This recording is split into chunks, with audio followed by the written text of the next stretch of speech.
Hello friends, welcome to my ఆహా ఆమని. ఇవాళ నేను ఓట్స్ ఉప్మా చేస్తున్నాను. ఎలా రెడీ చేస్తున్నానో రెడీ చేసేద్దాం. ఆల్రెడీ నేను తాలింపులు ఇవి వేసేసుకున్నానండి. పల్లీలు వేసేసుకున్నాను. వేసుకున్న తర్వాత కొంచెం పచ్చిమిర్చి వేసుకుందాం, ఇంకా కొంచెం ఆనియన్స్ వేసుకుందాం, అలాగే కొంచెం క్యారెట్. ఇవి వేగుతూ ఉన్నాయండి. దీంట్లో మనము గ్రీన్ పీస్ కూడా వేసుకుందాం.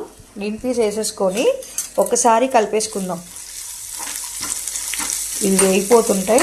ఇంకా ఇది కొంచెం కరివేపాకు కూడా కడిగేసాను ఆల్రెడీ, నేను వేసేసుకుంటున్నాను.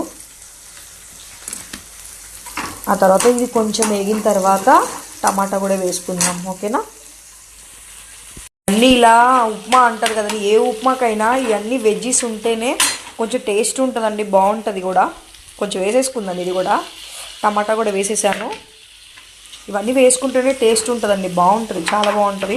ఓట్స్ ఉప్మా అంటే కొంచెం డైట్ ఉన్న వాళ్ళకి బాగుంటుంది. ఎగిపోయినాయండి. ఇప్పుడు నేను ఒక గ్లాస్ వాటర్ వేసేసుకున్నాను, కొంచెం సాల్ట్ వేసుకున్నాను. ఇప్పి మసాలా ఉందండి, ఇప్పి మసాలా కూడా వేసేసుకుంటున్నా. టేస్ట్ బాగుంటుంది, ట్రై చేయండి ఎప్పుడైనా. ఓకేనా? ఇవి కొంచెం బాయిల్ వాటర్ అయితే బాయిల్ అయిపోయినాయండి. ఓట్స్ వేసేసుకుందాం. ఓకే, ఉప్మా ఈజ్ రెడీ అండి. ఎలా ఉందో టేస్ట్ కాల్. Okay friends, bye.